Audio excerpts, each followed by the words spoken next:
Hi, in today's video I'm going to answer some questions about the countries that I chose to speak about this semester.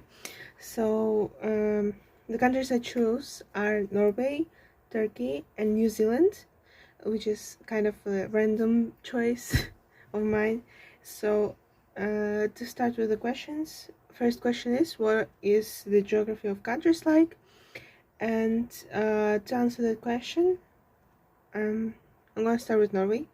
Norway is located in northern Europe. To be more specific, it is in Scandinavian Peninsula, and its capital is Oslo. And it Norway borders with North Sea on southwest, North Atlantic Ocean on west, which is also known as Norwegian Sea, and Barents Sea on the north. But it has bigger land border with Sweden and smaller ones with Finland and Russia, which I didn't know about, but yeah, you learn a lot. Anyways, next up is Turkey, and in terms of Turkey's geography, it's pretty interesting one. So to start off, Turkey's capital is Ankara, and Turkey is located in the Western Asia and Southeastern Europe, so it's located in two places. It has 8 borders, so the 8 neighbors are Greece, Bulgaria, Armenia, Azerbaijan, Georgia, Iran, Iraq, and Syria. So those 8 are Turkey's neighbors, let's go say.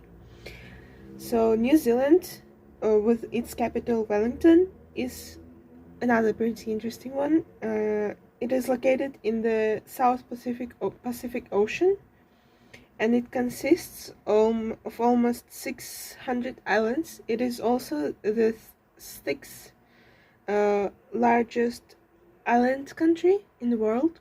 So, because it is located in the ocean, it doesn't have borders with other than Pacific Ocean. That's it.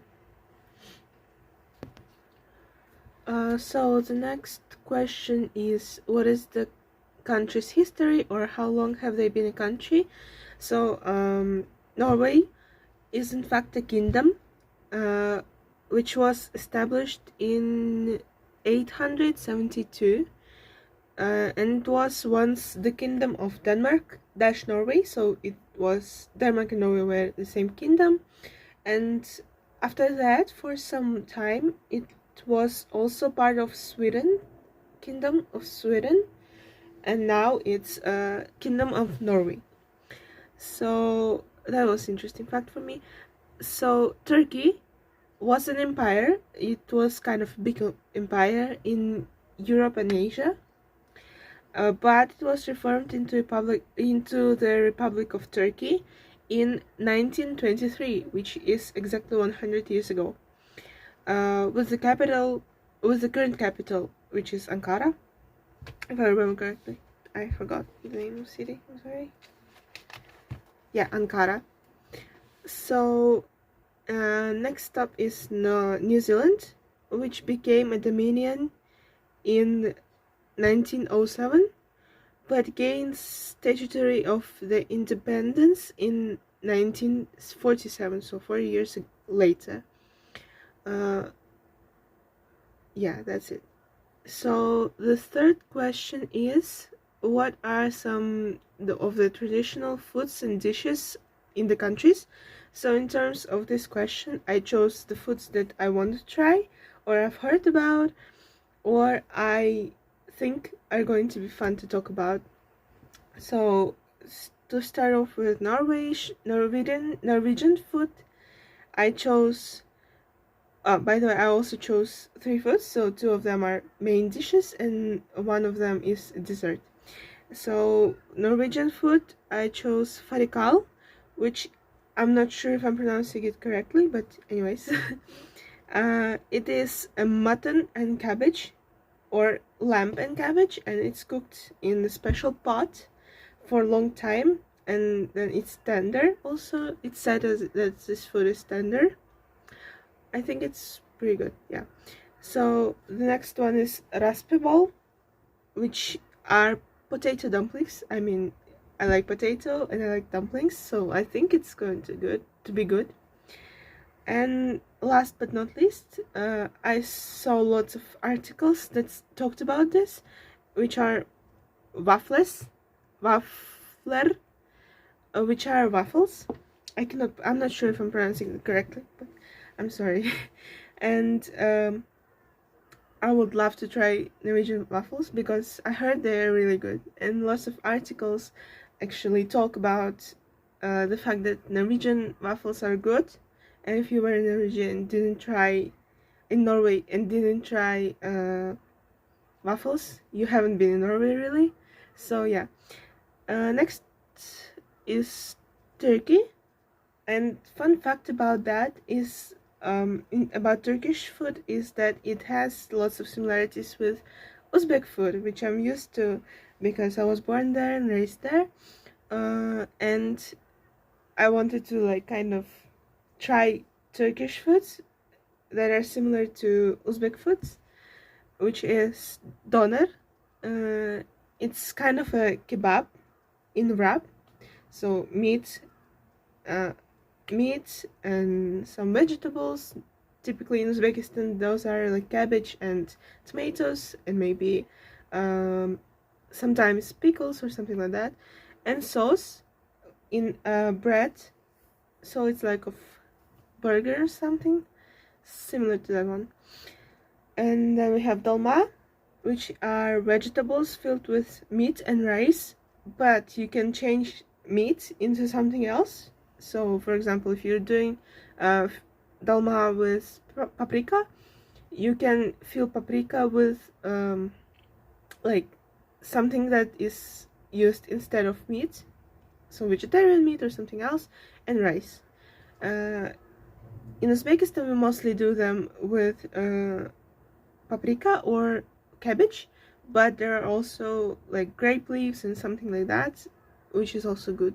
I think I would love to try Turkish dolma. And the last but not least for Turkey, I chose baklava, which is a layered pastry with nuts and honey. So it's filled with nuts and served with honey. And in Uzbekistan, once again, we use mostly syrup, but in Turkey, as far as I understood it, they use mostly honey, which is really cool. Next up is New Zealand. Uh, New Zealand is an island, as I told about before, and so it's very popular to eat seafood in there, and so people online recommended crayfish or rock lobsters. Apparently, you can cook them and you can fry them, and it's really cool. I like seafood. I would like to try that.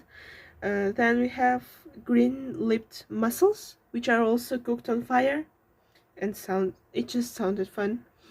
And then we have Anzac biscuit. I'm not sure if I'm pronouncing that one correctly as well. I'm sorry. Anzac biscuits, which are popular in New Zealand and Australia. It's kind of like a cookie, if you will, and I would really love to try that one as well. So next we have the fourth question, which is what are some important holidays and festivals celebrated in those countries? There are lots of festivals that I would love to visit, but I chose the ones that I was really interested in. So Norway, the biggest celebration of the year is Constitution Day, which is May 17 every year, and there are parades, music, and etc.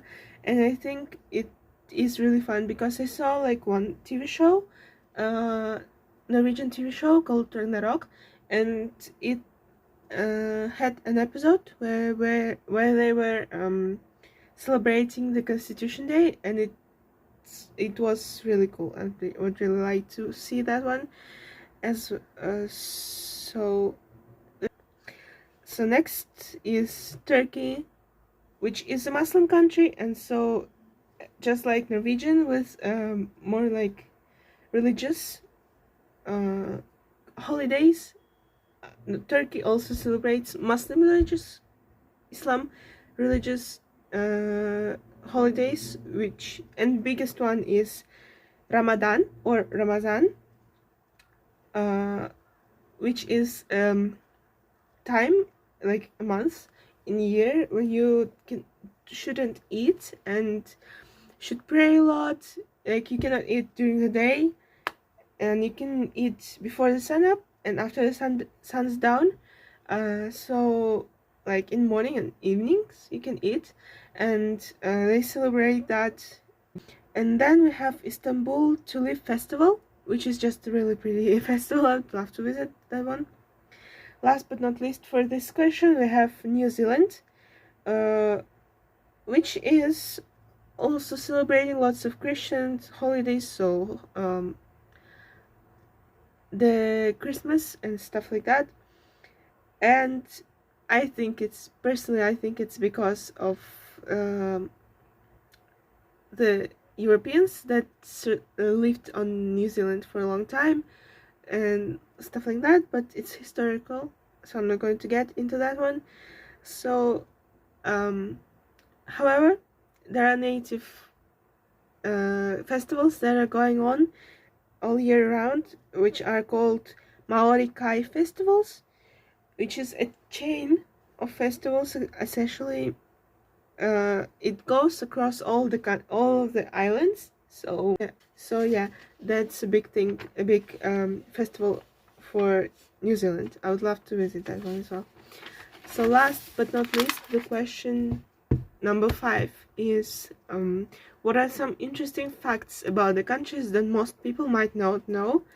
And I had lots of fun doing this video in general, but these facts are really cool and I think they're really fun. So in terms of Norway, there are 2 versions of Norwegian language. Bokmål is used by vast majority of the country, and New Norsk is more popular in rural areas, so it's like dialect, I guess, or like not dialect, but language is separated in 2 parts. So yeah, that was a really fun fact for me to share. Then we have Turkey, which was also really shocking for me. A few hundred of years ago, Turkish women could legally divorce their husbands if their husbands couldn't provide them with coffee. So in Turkey there is a huge coffee culture, and if husband couldn't provide the wife with coffee, it counted as if he didn't care for wife. So it was a necessity to provide a wife with coffee, or otherwise you would get divorced legally. So last but not least for this video, I have a fun fact about New Zealand, which is not really that fun, but it was really shocking for me. New Zealand was the last country to be inhabited by humans. It was inhabited by about 800 years ago by Maori, which is counted as native people in New Zealand, so they're really cool. So yeah, that's it for this video. It's kind of long, I think, and I'm sorry for the timelines. And yeah, thank you for your attention, and see you in class. Goodbye.